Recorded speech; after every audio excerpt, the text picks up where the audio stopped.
would like to know about? Yes. But if the government told you everything that they were doing, your head might explode. The country would be in complete disarray.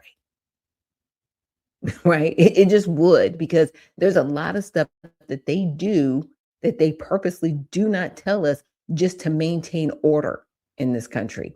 You may not like me saying that, but those are the facts. Sorry you don't like it. Now, to that end, unfortunately, because they have done so many things that have created a lot of this distrust, our government really needs to get back to alignment. It's not so much transparency that I want. I want you to really work on gaining the respect of the American people. When we ask you a question, you need to answer it to the best of your ability in an honest way. If we're in a conflict, of course, we don't want to know where all of our special operations people are. But respectfully, you can say, yes, there may be a conflict going on. And I'm okay with that, because obviously you can't broadcast everything. I'm just using an example. But there's a way to be honest without completely destroying people's trust. Because so far, the government has destroyed the trust of the American people, in my opinion. Now we're going to move on to a couple of other honorable mentions that I found. And this was one I found yesterday. So New York's Medical Aid in Dying program, we call it MAID, is about to become active. So Governor Kathy Hochul signed a new state law that's becoming active on August 5th, 2026, that will allow New York residents to make decisions on if they want to die. Okay. Now they have this in Canada. It's in 14 states around the country in the United States. So New York State's now allow doctors to kill citizens. Kathy Hochul was pretty excited about it. Watch her announcement. To provide transparency, I found all requirements for this program. So to qualify, a person must be 18 years or older, be a New York resident, have a terminal illness that is incurable and irreversible with a prognosis of 6 months or less to live, that's confirmed by 2 physicians, be mentally capable of making an informed decision, make voluntary requests that includes written and at least one record oral video request, self-administer the medication, the patient takes it themselves, doctors prescribe but do not administer. So it's basically a Dr. Kevorkian. And if anybody's old enough to remember Dr. Kevorkian, this is what he did. He would, he had a machine where a patient, if they were terminally ill, they could commit suicide. Because that's all it is. You're killing yourself. It's suicide. It's what it is. It is what it is, right?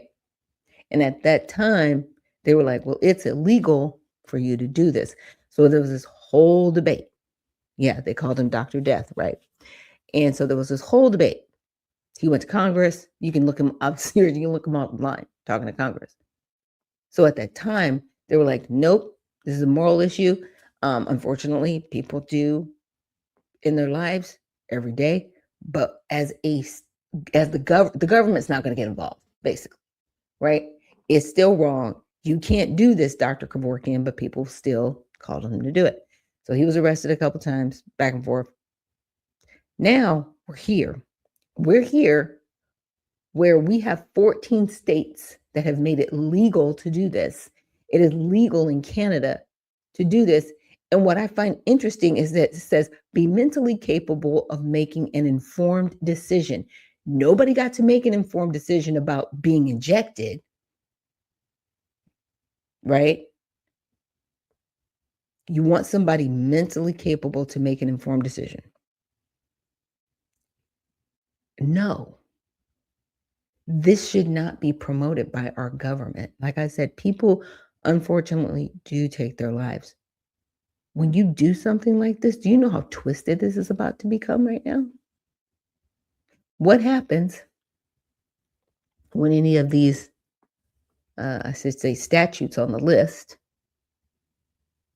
becomes different. What happens when, yeah, it doesn't have to be a terminal illness. It doesn't have to be 6 months. What happens when it's that? What happens when it's no longer a voluntary request? That includes written and at least one recorded oral video request. What if people are doing this under duress? What happens when this goes sideways?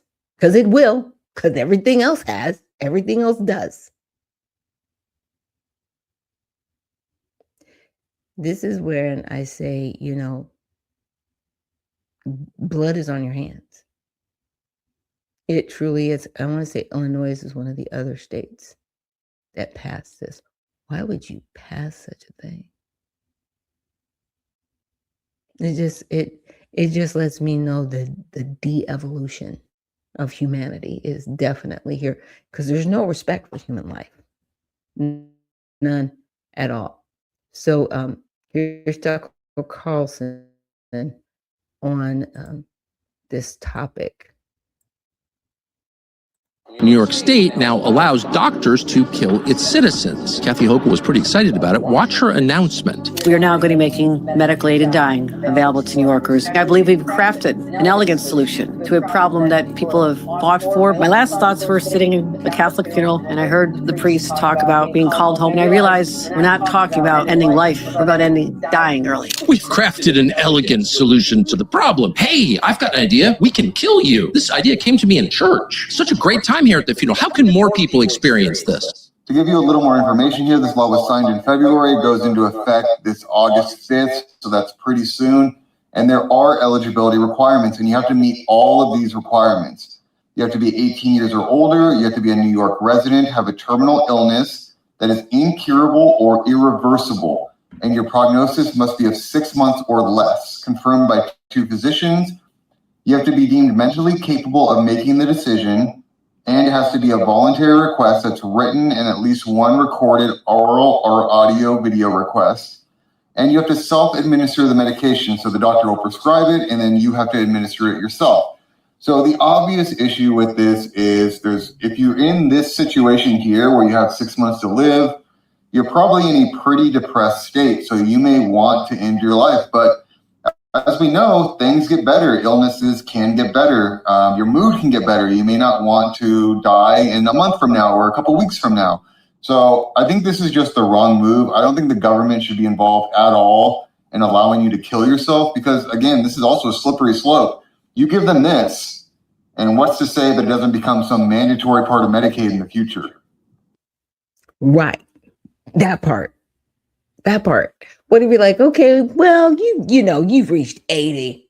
You're good. You've lived 80 years on this planet. Yeah, it's time to go. Because see, now it's a law. So they can add to it. They can add stipulations now. Disgusting. And Spud McKenzie said she said it just like that. Yeah. With a smile. Oh, wow. This is it. This is just, you know, helping dying. It's the same thing. What's wrong with you? Okay. New York, we are praying for you. You have to put better people in leadership. We actually do have a candidate that the Redemption Party is supporting. His name is Derek Gibson. He is running for governor of New York for this upcoming election, 2026. He is supported by some other parties also in the New York area. He's going to be on the ballot again. That is Derek Gibson. Look for him, look him up, because this is failure. This isn't just losing. This is complete failure of our system as humans. When we're sitting back and we're saying, hey, this is a good thing. What happens when they say, okay, we'll put this on children, right? Because there are some children that, you know, parents might feel like, yeah, that my kid's just a lost cause and I can't deal with them. What happens with that? Right? Bye.